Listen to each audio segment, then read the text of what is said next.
The talk did not die down in 9 or even 99 days.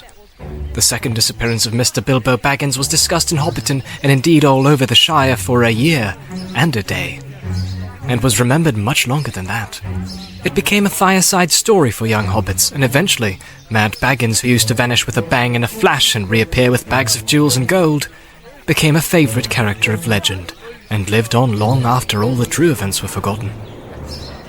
But in the meantime, the general opinion of the neighbourhood was that Bilbo, who had always been rather cracked, had at last gone quite mad and had run off into the blue. There he had undoubtedly fallen into a pool or a river and come to a tragic, but hardly an untimely, end.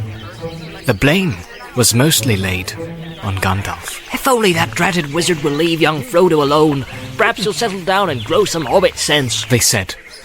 And to all appearance, the wizard did leave Frodo alone, and he did settle down. But the growth of hobbit sense was not very noticeable. Indeed, he at once began to carry on Bilbo's reputation for oddity. He refused to go into mourning, and the next year he gave a party in honour of Bilbo's 112th birthday, which he called a 100-weight feast, but that was short of the mark, for 20 guests were invited, and there were several meals at which it snowed food and rained drink, as hobbits say. Some people were rather shocked, but Frodo kept up the custom of giving Bilbo's birthday party year after year, until they got used to it. He said that he did not think Bilbo was dead when they asked, "Where is he then?" He shrugged his shoulders. He lived alone, as Bilbo had done, but he had a good many friends, especially among the younger hobbits, mostly descendants of the old Tuke, who had as children been fond of Bilbo and often in and out of Bag End. Felco Boffin and Fredegar Bolger were two of these, but his closest friends were Peregrine Tuke, usually called Pippin, and Merry Brandybuck. His real name was Meriadoc, but that was seldom remembered. Frodo went tramping all over the Shire with them, but more often he wandered by himself, and to the amazement of the sensible folk, he was sometimes seen far from home, walking in the hills and woods, under the starlight. Merry and Pippin suspected that he visited the elves at times, as Bilbo had done. As time went on, people began to notice that Frodo also showed signs of good preservation. Outwardly, he retained the appearance of a robust and energetic hobbit just out of his tweens. "Some folk have all the luck," they said, but it was not until Frodo approached the usually more sober age of 50 that they began to think it queer. Frodo himself, after the first shock, found that being his own master and the Mr. Baggins of Bag End was rather pleasant. For some years he was quite happy and did not worry much about the future. But half unknown to himself, the regret that he had not gone with Bilbo was steadily growing. He found himself wondering at times, especially in the autumn, about the wild lands, and strange visions of mountains that he had never seen came into his dreams. He began to say to himself, "Perhaps I shall cross the river myself one day," to which the other half of his mind always replied, "Not yet." So it went on, until his 40s were running out, and his 50th birthday was drawing near. 50 was a number that he felt was somehow significant or ominous. It was at any rate at that age that adventure had suddenly befallen Bilbo. Frodo began to feel restless, and the old paths seemed too well trodden. He looked at maps and wondered what lay beyond their edges. Maps made in the Shire showed mostly white spaces beyond its borders. He took to wandering further afield and more often by himself, and Merry and his other friends watched him anxiously. Often he was seen walking and talking with the strange wayfarers that began at this time to appear in the Shire. There were rumours of strange things happening in the world outside, and as Gandalf had not at the time appeared or sent any message for several years, Frodo gathered all the news he could. Elves, who seldom walked in the Shire, could now be seen passing westward through the woods in the evening, passing and not returning.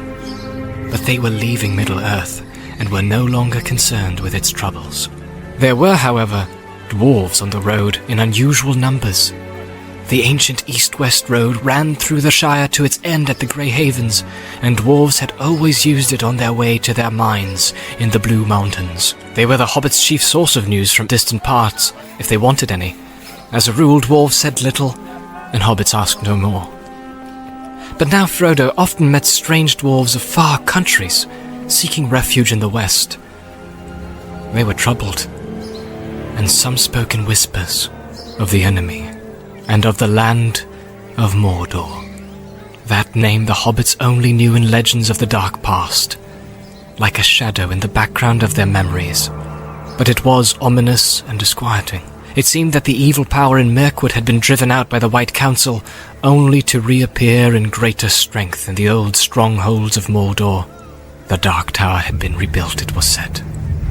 From there the power was spreading far and wide, and away far east and south there were wars and growing fear.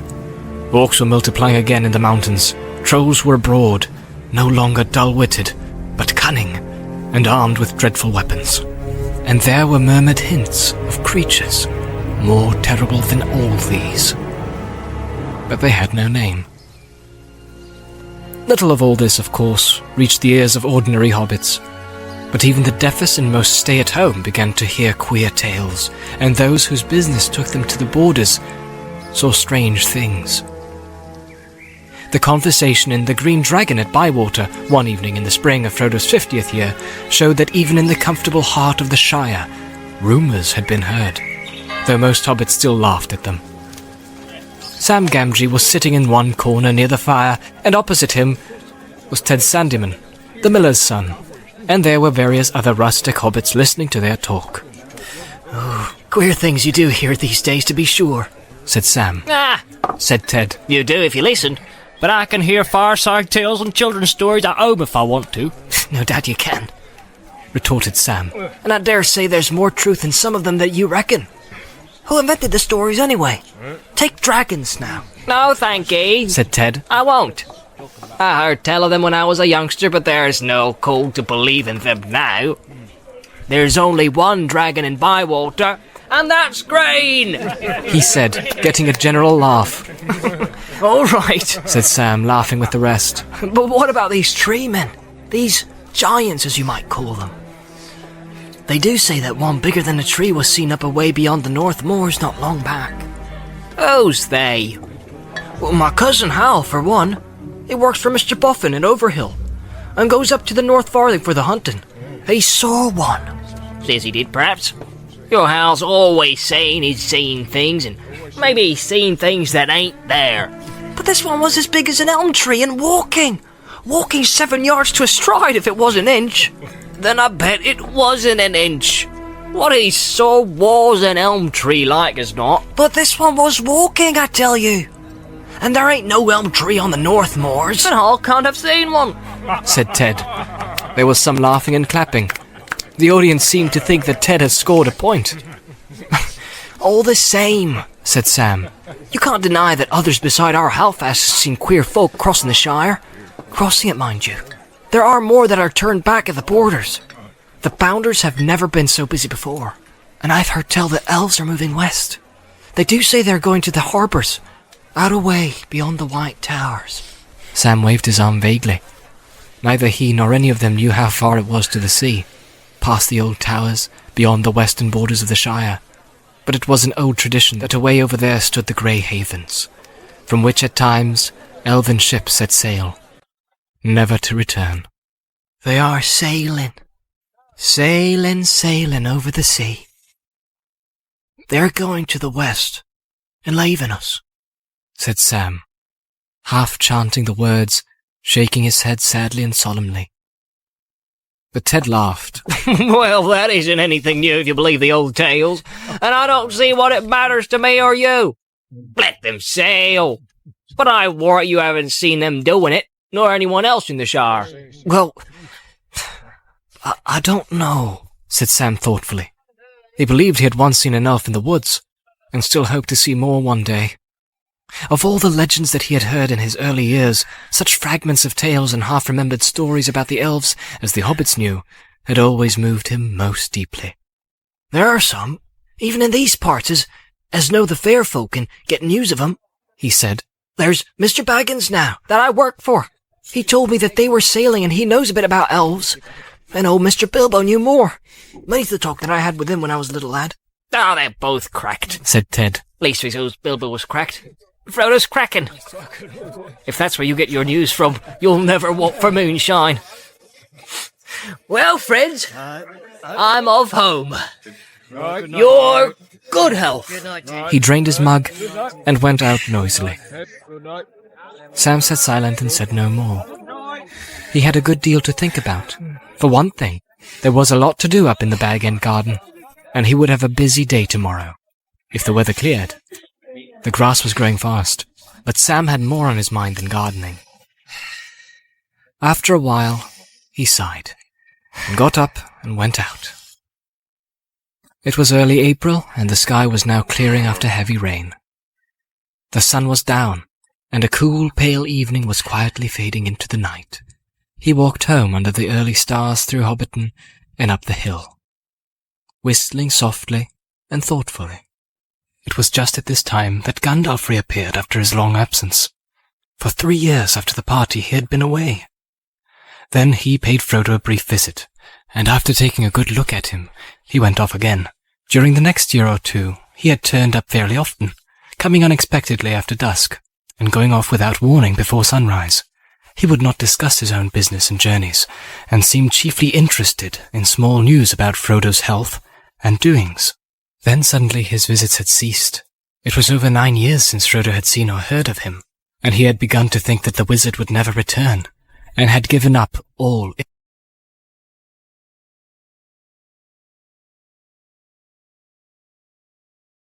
interest in hobbits. But that evening, as Sam was walking home and twilight was fading, there came the once familiar tap on the study window. Frodo welcomed his old friend with surprise and great delight. They looked hard at one another. "Ah, well, said Gandalf. You look the same as ever, Frodo." "So do you," Frodo replied, but secretly he thought that Gandalf looked older and more careworn. He pressed him of news of himself and of the wide world, and soon they were deep in talk, and they stayed up far into the night. Next morning, after a late breakfast, the wizard was sitting with Frodo by the open window of the study. A brief fire was on the hearth, but the sun was warm, and the wind was in the south. Everything looked fresh, and the new green of spring was shimmering in the fields and on the tips of the trees' fingers. Gandalf was thinking of a spring, nearly 80 years before, when Bilbo had run out of Bag End without a handkerchief. His hair was perhaps whiter than it had been then, and his beard and eyebrows were perhaps longer, and his face more lined with care and wisdom, but his eyes were as bright as ever. And he smoked and blew smoke rings with the same vigour and delight. He was smoking now in silence, for Frodo was sitting still, deep in thought. Even in the light of morning, he felt the dark shadow of the tidings that Gandalf had brought. At last he broke the silence. "Last night you began to tell me strange things about my ring, Gandalf," he said. "And then you stopped because you said that such matters were left until daylight. Don't you think you had better finish now? You say the ring is dangerous. Far more dangerous than I guess. In what way?" "In many ways," answered the wizard. "It is far more powerful than I ever dared to think at first. So powerful that in the end it would utterly overcome anyone of mortal race who possessed it. It would possess him. In Eregion, long ago, many elven rings were made. Magic rings, as you call them, and they were, of course, of various kinds. Some more potent and some less. The lesser rings were only essays in the craft before it was full grown. And to the elven smiths they were but trifles, yet still to my mind dangerous for mortals. But the great rings, the rings of power, they were perilous. A mortal, Frodo, who keeps one of the great rings does not die, but he does not grow or obtain more life. He merely continues, until at last every minute is a weariness. And if he often uses the ring to make himself invisible, he fades. He becomes, in the end, invisible permanently, and walks in the twilight under the eye of the dark power that rules the rings. Yes, sooner or later. Later, if he is strong or well-meaning to begin with, but neither strength nor good purpose will last. Sooner or later, the dark power will devour him. How terrifying, said Frodo. There was another long silence. The sound of Sam Gamgee cutting the lawn came in from the garden. How long have you known this? Asked Frodo at length. And how much did Bilbo know? Bilbo knew no more than he told you, I am sure, said Gandalf. He would certainly never have passed on to you anything that he thought would be a danger, even though I promised to look after you. He thought the ring was very beautiful, and very useful at need, and if anything was wrong or queer, it was himself. He said that it was growing on his mind, and he was always worrying about it. But he did not suspect that the ring itself was to blame. Though he had found out that the thing needed looking after, it did not seem always of the same size or weight. It shrank or expanded in an odd way, and might suddenly slip off a finger where it had been tight. Yes, he warned me of that in his last letter, said Frodo. So I have always kept it on his chain. Very wise, said Gandalf. But as for his long life, Bilbo never connected it with the ring at all. He took all the credit for that to himself, and he was very proud of it. Though he was getting restless and uneasy, thin and stretched, he said. A sign that the ring was getting control. How long have you known all this? Asked Frodo again. Known? Said Gandalf. I have known much that only the wise know, Frodo. But if you mean known about this ring, well, I still do not know, one might say. There is a last test to make. But I no longer doubt my guess. When did I first begin to guess? He mused, searching back in memory. Let me see. It was in the year that the White Council drove the Dark Power from Mirkwood, just before the Battle of Five Armies, that Bilbo found this ring. A shadow fell on my heart then, though I did not know yet what I feared. I wondered often how Gollum came by a great ring, as plainly it was. That at least was clear from the first. Then I heard Bilbo's strange story of how he had won it, and I could not believe it. When I at last got the truth out of him, I saw at once that he had been trying to put his claim on the ring. Beyond doubt, much like Gollum with his birthday present. The lies were too much alike for my comfort. Clearly the ring had an unwholesome power that set to work on its keeper at once. That was the first real warning I had that all was not well. I told Bilbo often that such rings were better left unused, but he resented it, and soon got angry. There was little else that I could do. I could not take it from him without doing greater harm, and I had no right to do so anyway. I could only watch and wait. I might perhaps have consulted Saruman the White, but something always held me back. Who is he? Asked Frodo. I've never heard of him before. Maybe not, answered Gandalf. Hobbits are or were no concern of his. Yet he is great among the wise.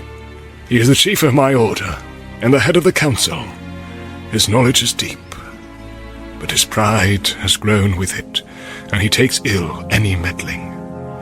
The Lord of the Elven Rings, great and small, is his province. He has long studied it, seeking the lost secrets of their making. But when the rings were debated in the council, all that he would reveal to us of his ring lore told against my fears. So my doubt slept, but uneasily. Still I watched, and I waited. And all seemed well with Bilbo, and the years passed. Yes, they passed, and they seemed not to touch him. He showed no signs of age. The shadow fell on me again. But I said to myself, after all, he comes of a long-lived family on his mother's side. There is time yet. Wait.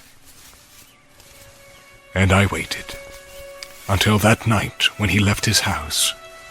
He said and did things then that filled me with a great fear that no words of Saruman could allay. I knew at last that something dark and deadly was at work, and I have spent most of the years since then in finding out the truth of it.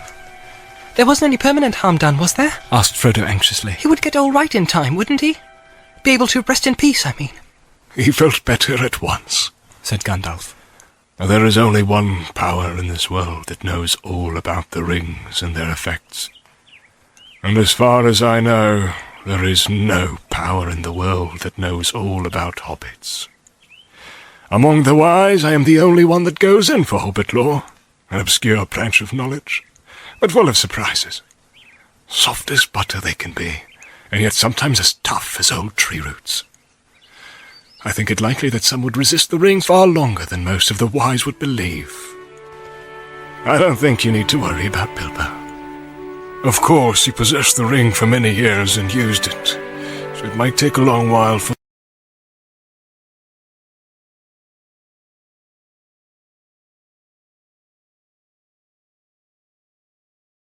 the influence to wear off, before it was safe for him to see it again, for instance.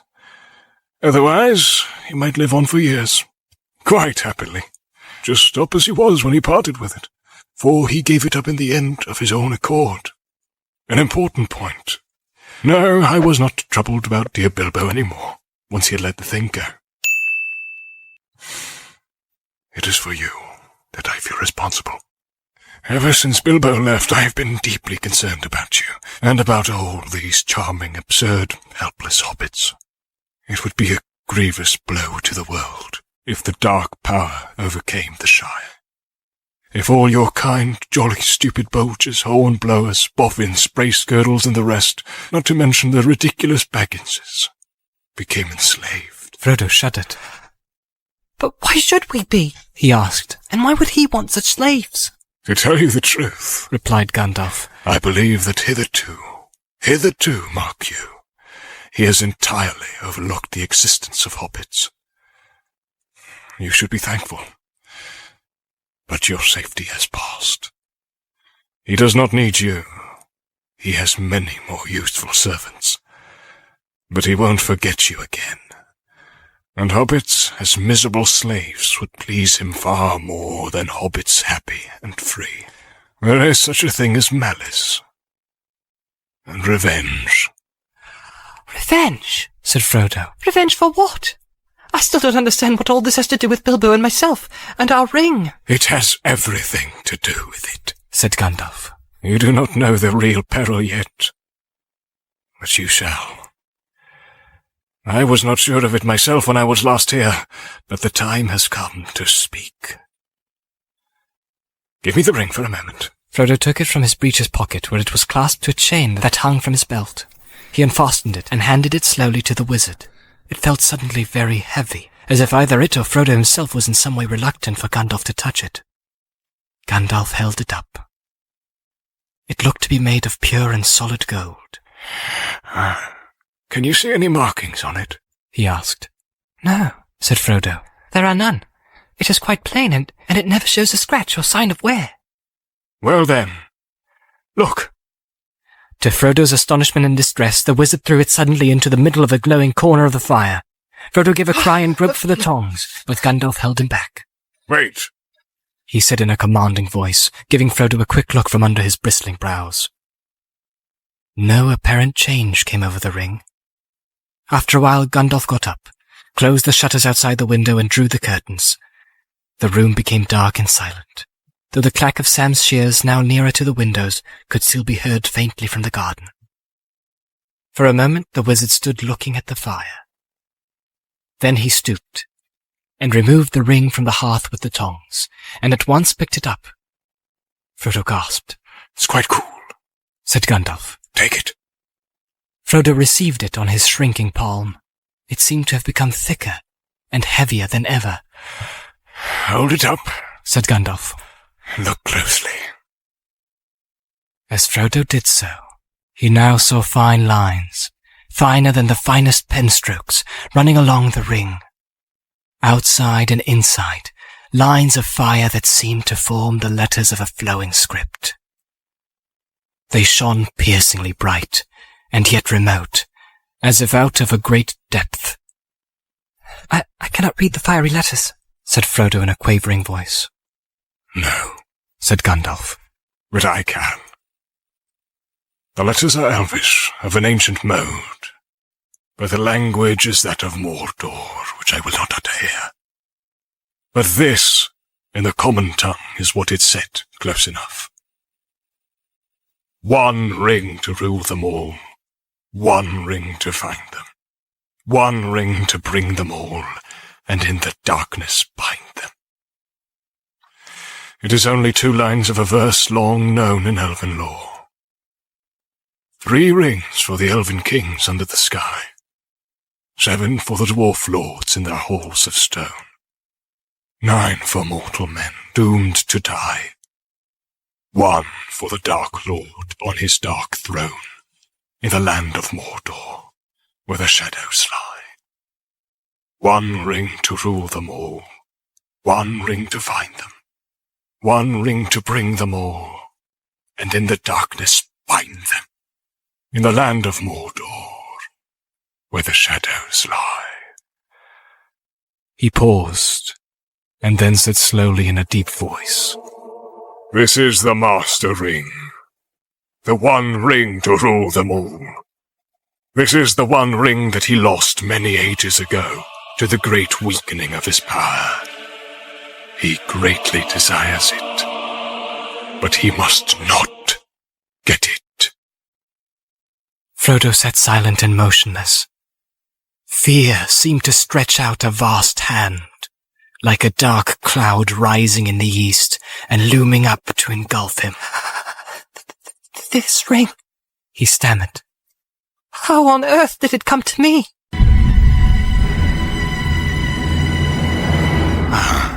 Said Gandalf. That is a very long story. The beginnings lie back in the Black Years, which only the lore masters now remember. If I were to tell you all that tale, we should be sitting here when spring had passed into winter.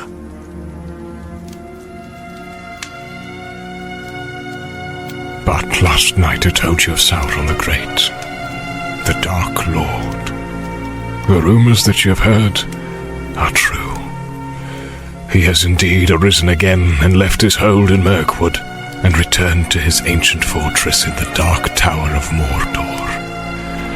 That name even you hobbits have heard of, like a shadow on the borders of old stories. Always after a defeat and a respite, the shadow takes another shape and grows again. I wish it need not have happened in my time, said Frodo. So do I, said Gandalf. and so do all who live to see such times. But that is not for them to decide. All we have to decide is what to do with the time that is given us.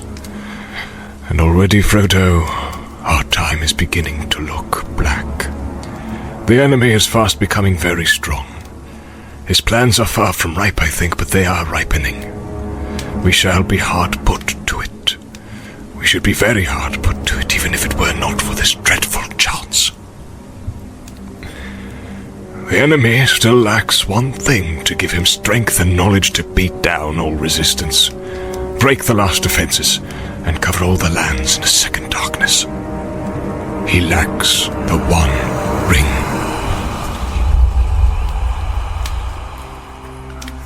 The 3, fairest of all the elf lords, hid from him, and his hand never touched them or sullied them. 7 the dwarf kings possessed, but 3 he has recovered, and the others the dragons have consumed. 9 he gave to mortal men proud and great, and so ensnared them. Long ago they fell under the dominion of the One, and they became ring-wraiths, shadows under his great shadow, his most terrible servants. Long ago. It is many a year since the 9 walked abroad, yet who knows? As the shadow grows once more, they too may walk again. But come, we will not speak of such things, even in the morning of the Shire. So it is now. The 9 he has gathered to himself, The 7 also, or else they are destroyed. The 3 are hidden still, but that no longer troubles him. He only needs the 1. For he made that ring himself. It is his, and he let a great part of his own former power pass into it, so that he could rule all the others. If he recovers it, then he will command them all again, wherever they be, even the 3. And all that has been wrought with them will be laid bare, and he will be stronger than ever. And this is the dreadful chance, Frodo. He believed that the 1 had perished, that the elves had destroyed it, as should have been done. But he knows now that it has not perished, that it has been found. So he is seeking it, and all his thought is bent on it.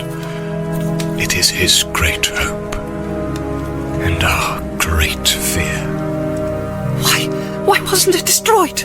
Cried Frodo. And how did the enemy ever come to lose it if it was so strong and it was so precious to him? He clutched the ring in his hand, as if he saw already dark fingers snatching out to seize it. It was taken from him, said Gandalf. The strength of the elves to resist him was greater long ago, and not all men were estranged from them. The men of Westernesse came to their aid. That is a chapter of ancient history which it might be good to recall, for there was sorrow then too, and gathering dark. But great valor and great deeds that were not wholly vain. One day, perhaps, I will tell you all that tale, or you shall hear it told in full by one who knows it best. But for the moment, since most of all you need to know how this thing came to you, and that will be tale enough. This is all I will say. It was Gil-galad, Elven King, and Elendil of Westernesse who overthrew Sauron, though they themselves perished in the deed. And Isildur, Elendil's son, cut the ring from Sauron's hand, and took it for his own. Then Sauron was vanquished, and his spirit fled and was hidden for long years, until his shadow took shape again in Mirkwood. But the ring was lost. It fell into the great river Anduin and vanished. For Isildur was marching north along the east banks of the river, and near the Gladden fields he was waylaid by the orcs of the mountains, and almost all his folk were slain. He leapt into the waters, but the ring slipped from his finger as he swam, and then the orcs saw him and killed him with arrows. Gandalf paused.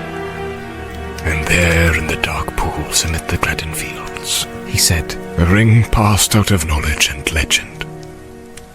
And even so much of its history is known now only to a few, and the Council of the Wise could discover no more. But at last, I can carry on the story, I think. Long after, but still very long ago, there lived by the banks of the great river on the edge of Wilderland a clever-handed and quiet-footed little people. I guess they were of hobbit kind, akin to the fathers of the Stoors, for they loved the river and often swam in it, or made little boats of reeds. There was among them a family of high repute, for it was large and wealthier than most, and it was ruled by a grandmother of the folk, stern and wise in old lore, such as they had. The most inquisitive and curious-minded of that family was called Smeagol. He was interested in roots and beginnings, and dived into deep pools. He burrowed under trees and growing plants. He tunneled into green mounds, and he ceased to look up at the hilltops, over the leaves on the trees, or the flowers opening in the air. His head and his eyes were downward. He had a friend called Deagle, of similar sort, sharper-eyed but not so quick and strong.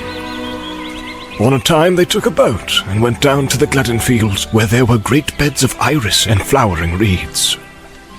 There Smeagol got out and went nosing about the banks, but Deagle sat in the boat and fished.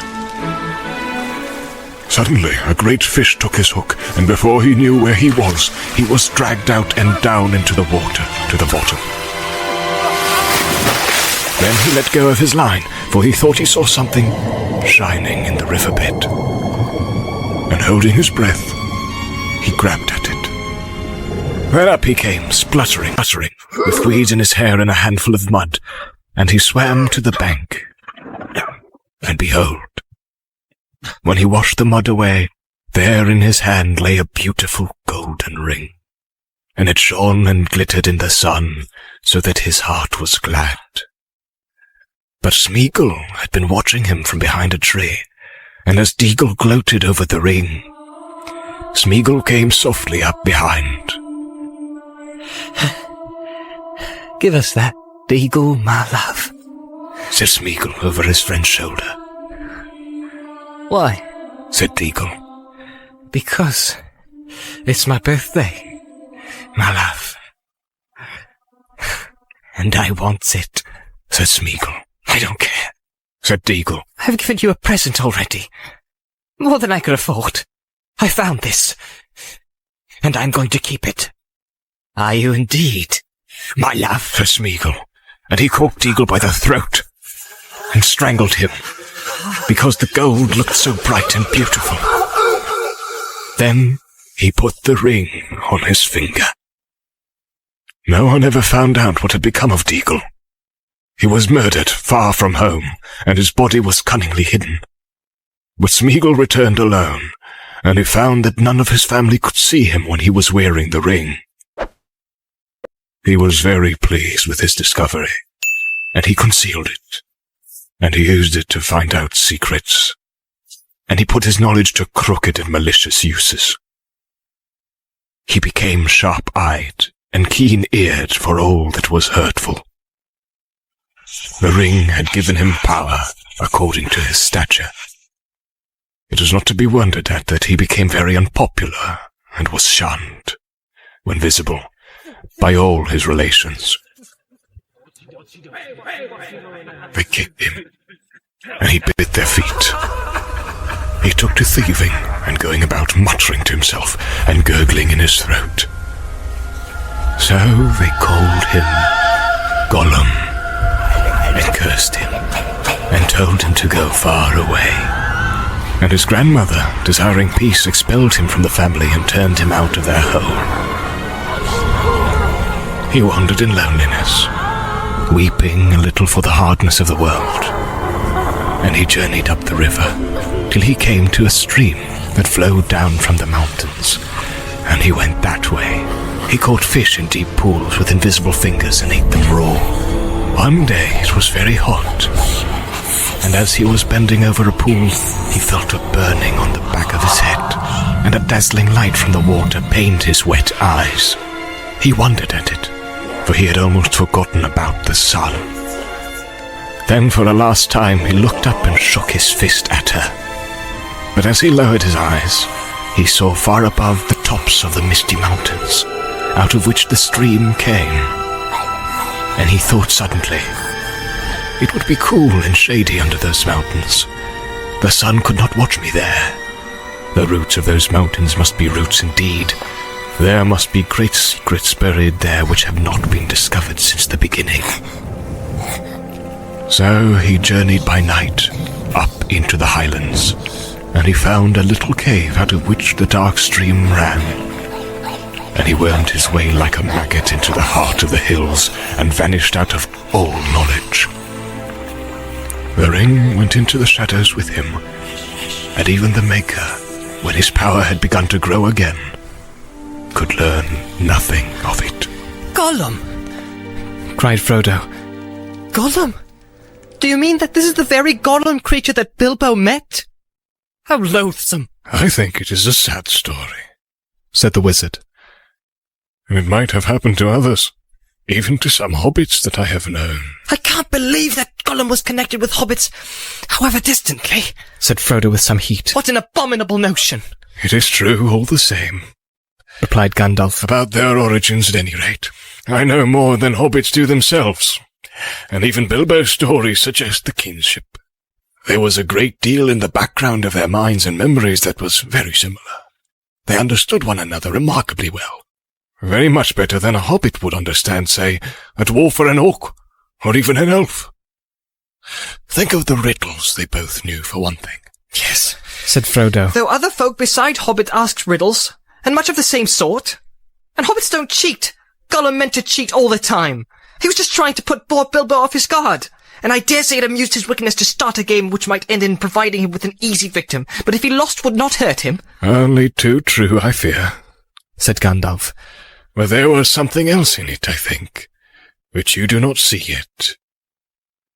Even Gollum was not wholly ruined.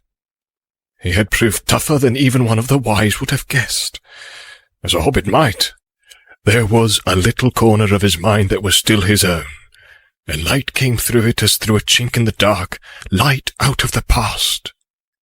It was actually pleasant, I think, to hear a kindly voice again, bringing up memories of wind and trees, sun of the grass and such forgotten things. That, of course, could only make the evil part of him angrier in the end. Unless it could be conquered, unless it could be cured. Gandalf sighed. Alas, there is little hope of that for him, yet not no hope. No, not though he possessed the ring so long, almost as far back as he can remember, for it was long since he had worn it much. In the black darkness it was seldom needed. Certainly he had never faded. He is thin and tough still, but the thing was eating up his mind, of course, and the torment had become almost unbearable.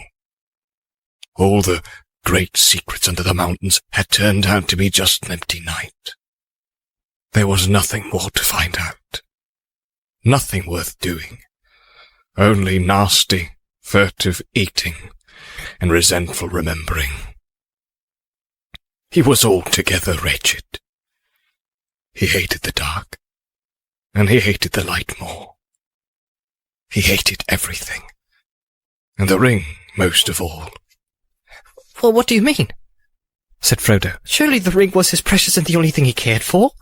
But if he hated it, why didn't he get rid of it, or go away, and leave it? You ought to begin to understand, Frodo, after all you have heard, said Gandalf. He hated and loved it, as he hated and loved himself. He could not get rid of it. He had no will left in the matter. A ring of power looks after itself, Frodo. It may slip off treacherously, but its keeper never abandons it. At most he plays with the idea of handing it to someone else's care, and that only at an early stage, when it first begins to grip. But as far as I know, Bilbo alone in history has ever gone beyond playing, and really done it. He needed all my help too. And even so, he would never have just forsaken it, or cast it aside. It was not Gollum, Frodo, but the ring itself that decided things. The ring left him. What, just in time to meet Bilbo? Said Frodo. Wouldn't an orc have suited it better? This is no laughing matter, said Gandalf. Not for you. It was the strangest event in the whole history of the ring so far. Bilbo's arrival just at that time and putting his hand on it, blindly, in the dark. There was more than one power at work, Frodo. The ring was trying to get back to its master.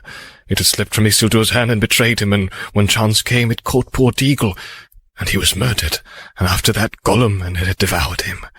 It could make no further use of him. He was too small and mean, and as long as it stayed with him, he would never leave his deep pool again. So now, when its master was awake once more and sending out his dark thought from Mirkwood, it abandoned Gollum, only to be picked up by the most unlikely person imaginable. Bilbo, from the Shire. Behind that there was something else at work, beyond any design of the ring maker. I can put it to no plainer than by saying that Bilbo was meant to find the ring, and not by its maker. In which case, you also were meant to have it. And that may be an encouraging thought. It is not, said Frodo. Though I'm not sure that I understand you. But how have you learned all this about the ring? And about Gollum? Do you really know it all, or are you just guessing still? Gandalf looked at Frodo. His eyes glinted. I knew much, and I have learned much, he answered. But I am not going to give an account of all my doings to you. The history of Elendil and Isildur and the One Ring is known to all the wise. Your ring is shown to be that one ring by the fire writing alone, apart from any other evidence. When did you discover that? Asked Frodo, interrupting. Just now in this room, of course, answered the wizard sharply. But I expected to find it. I have come back from dark journeys and long search to make that final test. It is the last proof, and all is now only too clear. Making out Gollum's part and fitting it into the gap in the history required some thought. I may have started with guesses about Gollum, but I am not guessing now. I know.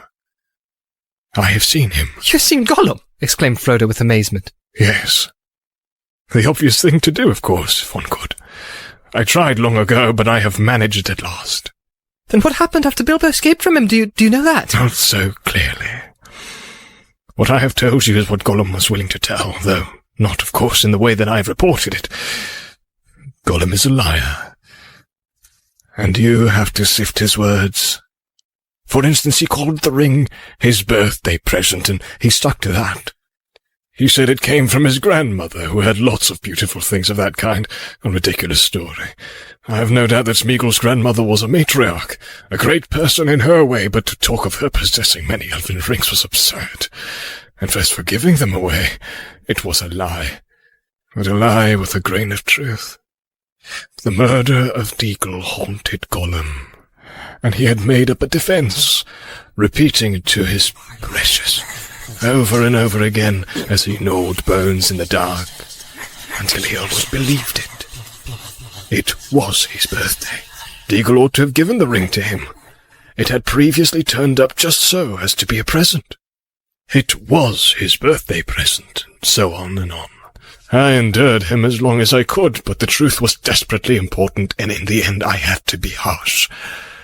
I put the fear of fire on him, and wrung the true story out of him, bit by bit, together with much snivelling and snarling.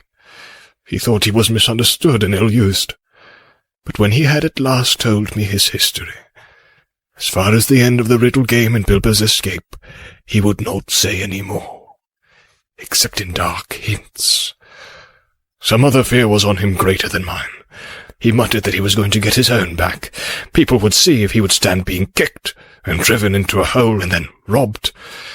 Gollum had good friends now. Good friends, and very strong. They would help him.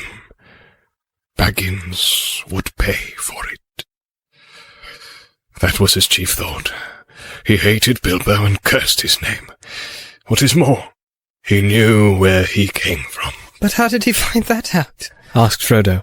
Well, as for the name, Bilbo very foolishly told Gollum himself, and after that it would not be difficult to discover his country once Gollum came out. Oh yes, he came out. His longing for the ring proved stronger than his fear of the orcs, or even the light. After a year or two he left the mountains. You see, though still bound by desire of it, the ring was no longer devouring him. He began to revive a little. He felt old, terribly old, yet less timid, and he was mortally hungry. Light of sun and moon, he still feared and hated, and he always will, I think, but he was cunning.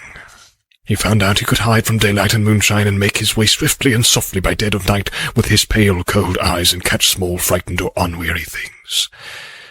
He grew stronger and bolder with new food and new air. He found his way into Mirkwood, as one would expect. Is that where you found him? Asked Frodo. I saw him there, answered Gandalf. But before that he had wandered far, following Bilbo's trail. It was difficult to learn anything from him for certain, for his talk was constantly interrupted by curses and threats. What has it got in its pockets? He said.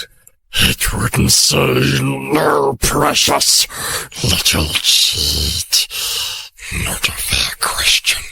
It cheated first, it did. It broke the rules. We ought to have squeezed it. Yes, precious, and we will. Precious.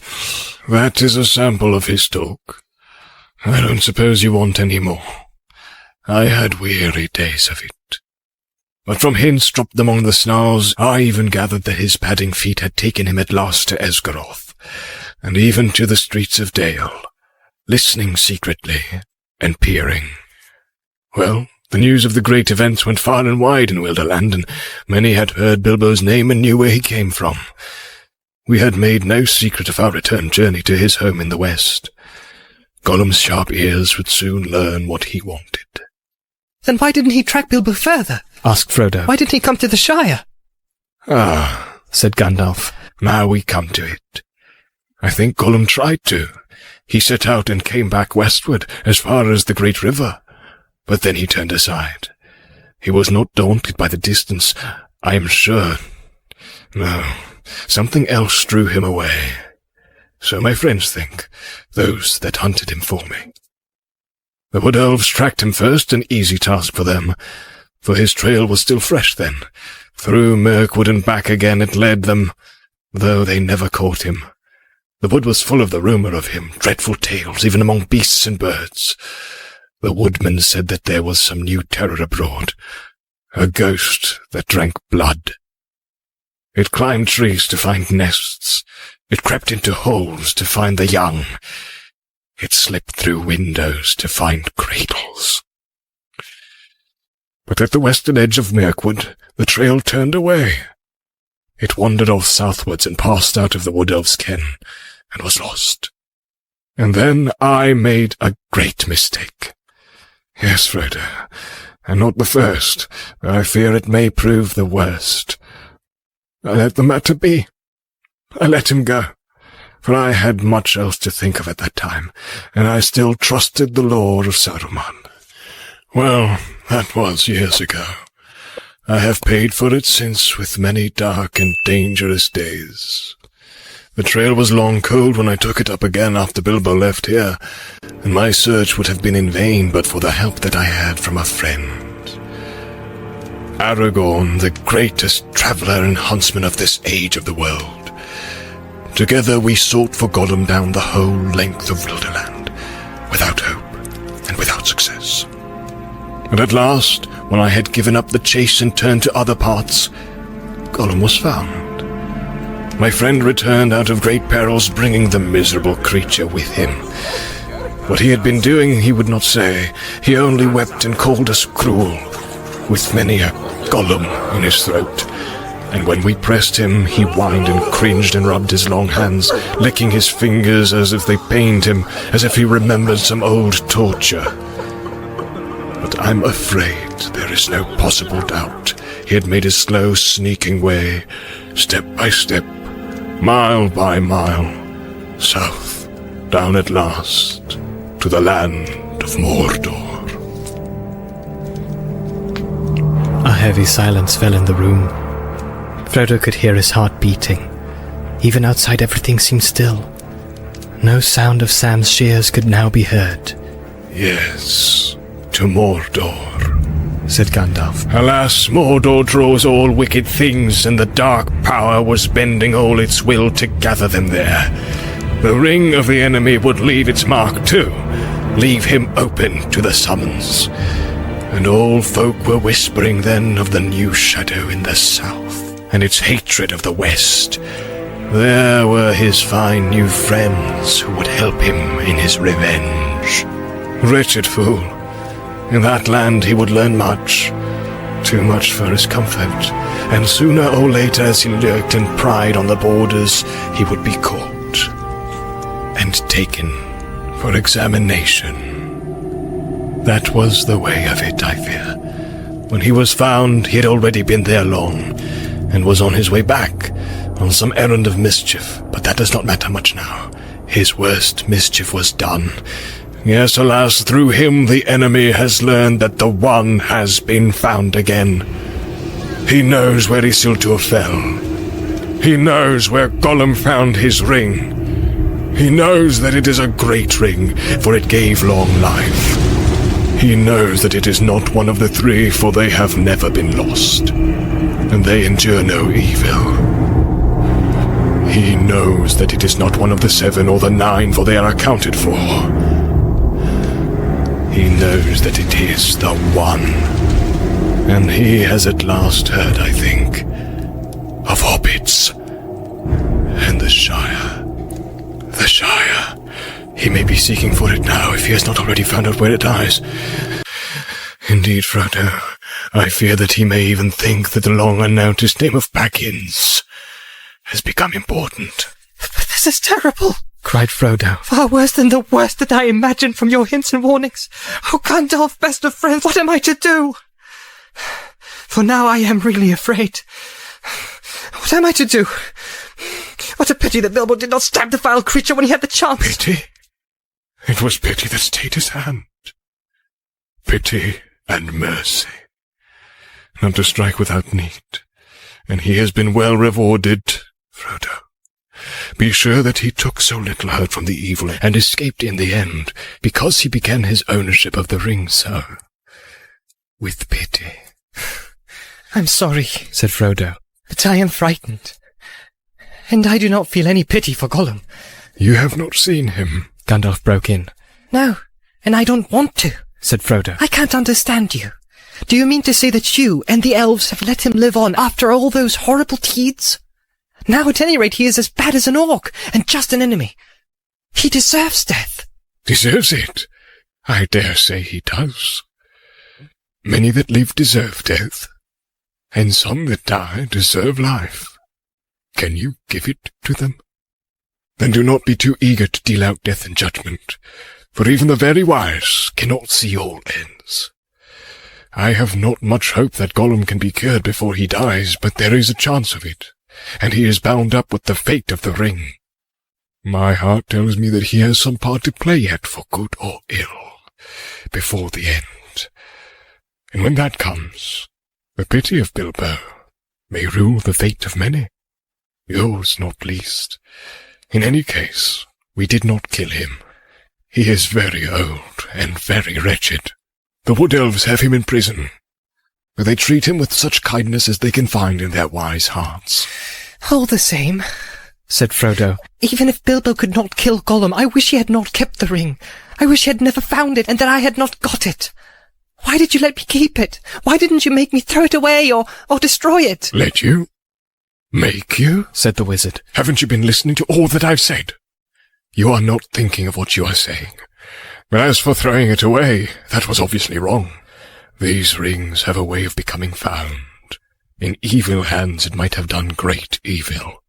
Worst of all, it might have fallen into the hands of the enemy. Indeed, it certainly would, for this is the one, and he is exerting all his power to find it, or draw it to himself. Of course, my dear Frodo, it was dangerous for you, and that has troubled me deeply, but there was so much at stake that I had to take some risk, though even when I was far away, there has never been a day when the Shire has not been guarded by watchful eyes, as long as you never used it. I did not think that the ring would have any lasting effect on you, not for evil, not at any rate for a very long time. And you must remember that 9 years ago when I last saw you, I still knew little for certain. But why not destroy it as you say should have been done long ago? cried Frodo again. If you had warned me or even sent me a message, I would have done away with it. Would you? How would you do that? Have you ever tried? No, but I suppose one could hammer it or melt it. Try, said Gandalf. Try now. Frodo drew the ring out of his pocket again and looked at it. It now appeared plain and smooth, without mark or device that he could see. The gold looked very fair and pure, and Frodo thought how rich and beautiful was its colour, how perfect was its roundness. It was an admirable thing, and altogether precious. When he took it out, he had intended to fling it from him into the very hottest part of the fire, but he found now that he could not do so, not without a great struggle. He weighed the ring in his hand, hesitating, and forcing himself to remember all that Gandalf had told him, and then with an effort of will he made a movement as if to cast it away, but he found that he had put it back in his pocket. Gandalf laughed grimly. You see? Already you too, Frodo, cannot easily let it go, nor will to damage it, and I could not make you, except by force, which would break your mind. But as for breaking the ring, force is useless. Even if you took it and struck it with a heavy sledgehammer, it would make no dint in it. It cannot be unmade by your hands, or by mine. Your small fire, of course, would not melt even ordinary gold. This ring has already passed through it unscathed, and even unheated. But there is no smith's forge in the Shire that could change it at all. Not even the anvils and furnaces of the dwarfs could do that. It has been said that dragonfire could melt and consume the rings of power, but there is not now any dragon left on earth in which the old fire is hot enough. Nor was there ever any dragon, not even Ancalagon the Black, who could have harmed the One Ring, the ruling ring, for that was made by Sauron himself. There is only one way. To find the cracks of doom in the depths of Orodruin, the Fire Mountain, and cast the ring in there if you really wish to destroy it. To put it beyond the grasp of the enemy forever. I do really wish to destroy it, cried Frodo. Oh, well, to have it destroyed. I am not made for perilous quests. I wish I had never seen the ring. Why did it come to me? Why was I chosen? Such questions cannot be answered, said Gandalf. You may be sure that it was not for any merit that others do not possess, not for power or wisdom at any rate. But you have been chosen, and you must therefore use such strength and heart and wits as you have. But I have so little, if any, of these things. You are wise and powerful. Will you not take the ring? cried Gandalf, springing to his feet. With that power I should have power too great and terrible. And over me, the ring would gain a power still greater and more deadly. His eyes flashed and his face was lit by a fire within. Do not tempt me, for I do not wish to become like the Dark Lord himself. Yet the way of the ring to my heart is by pity. Pity for weakness and the desire of strength to do good. Do not tempt me. I dare not take it, not even to keep it safe, unused. The wish to wield it would be too great for my strength. I shall have such need of it. Great perils lie before me. He went to the windows and drew aside the curtains and the shutters. Sunlight streamed back again into the room. Sam passed along the path outside, whistling. And now, said the wizard, turning back to Frodo, the decision lies with you. But I will always help you. He laid his hand on Frodo's shoulder. I will help you bear this burden, as long as it is yours to bear. But we must do something soon. The enemy is moving. There was a long silence. Gandalf sat down again and puffed at his pipe, as if lost in thought. His eyes seemed closed, but under the lids he was watching Frodo intently. Frodo gazed fixedly at the red embers of the hearth, until they filled all his vision, and he seemed to be looking down into profound wells of fire. He was thinking of the fabled cracks of doom, and the terror of the fiery mountain. Well, said Gandalf at last, what are you thinking about? Have you decided what to do? No, answered Frodo, coming back to himself out of darkness, and finding to his surprise that it was not dark, and that out of the window he could see the sunlit garden. Or perhaps, yes. As far as I understand what you have said, I suppose I must keep the ring, and guard it, at least for the present, whatever it may do to me. Whatever it may do, it will be slow to evil if you keep it with that purpose, said Gandalf. I hope so, said Frodo. But I hope that you may find some other better keeper soon. But in the meantime it seems that I am a danger to all that live near me. I cannot keep the ring and stay here. I ought to leave Bag End. Leave the Shire. Leave everything and go away. He sighed. I should like to save the Shire if I could, though there have been times when I thought the inhabitants too stupid and dull for words, and have felt that an earthquake or an invasion of dragons might be good for them. But I don't feel like that now. I feel that as long as the Shire lies behind, safe and comfortable, I shall find wandering more bearable. I shall know that somewhere there is a firm foothold, even if my feet cannot stand there again. Of course I have sometimes thought of going away, but I imagined it as a kind of holiday, a series of adventures like Bilbo's or better, ending in peace.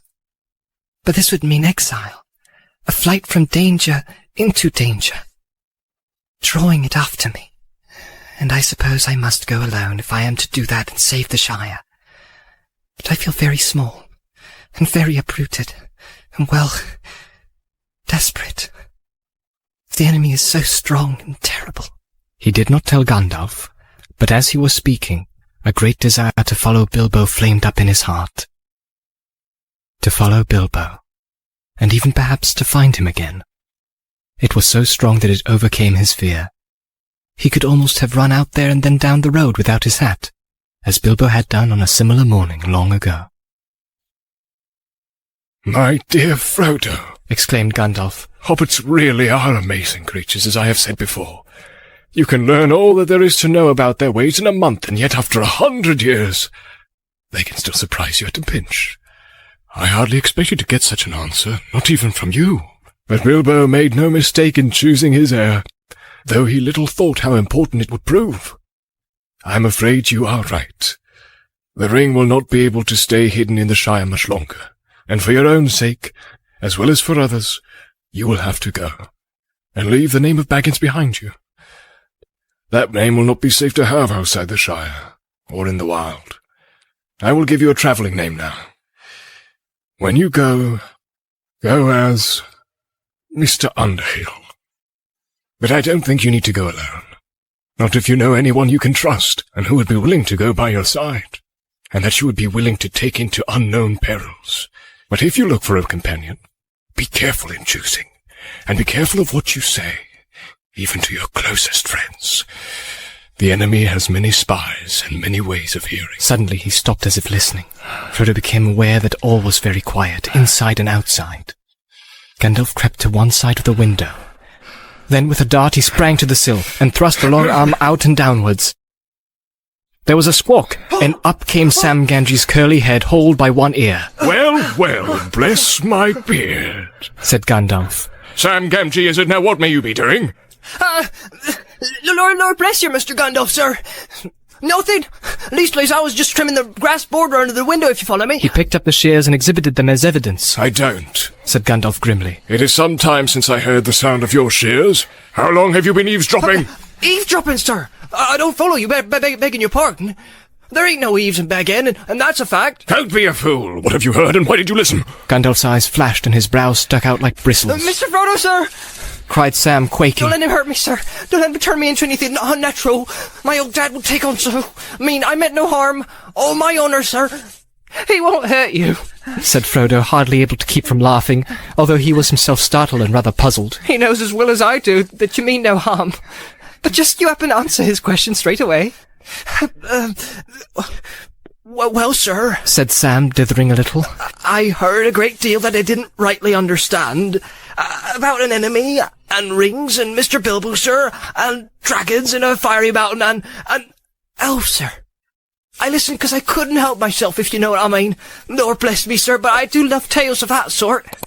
And I believe them too, whatever Ted may say. Elves, sir, I would dearly love to see them. Couldn't you take me to see elves, sir, when you go? Suddenly Gandalf laughed. Come inside, he shouted, and putting out both his arms, he lifted the astonished Sam, shears, grass clippings and all, right through the window, and stood him on the floor. Take you to see elves, eh? He said, eyeing Sam closely, but with a smile flickering on his face. So you heard that Mr. Frodo is going away? I did, sir. And that's why I choked, which you heard seemingly. I tried not to, sir, but it burst out of me. I was so upset. It can't be helped, Sam, said Frodo sadly. He had suddenly realized that flying out to the Shire would mean more painful partings than merely saying farewell to the familiar comforts of Bag End. I shall have to go, but... And here he looked hard at Sam. If you really care about me, you will keep that dead secret. See? If you don't, if you even breathe a word of what you've heard here, then I hope Gandalf will turn you into a spotted toad and fill the garden full of grass snakes. Sam fell to his knees, trembling. Get up, Sam, said Gandalf. I have thought of something better than that. Something to shut your mouth and punish you properly for listening. You shall go away with Mr. Frodo. Me, sir! Cried Sam, springing up like a dog invited for a walk. Me go and see elves and all! Oh, hooray! He shouted, and then burst into tears.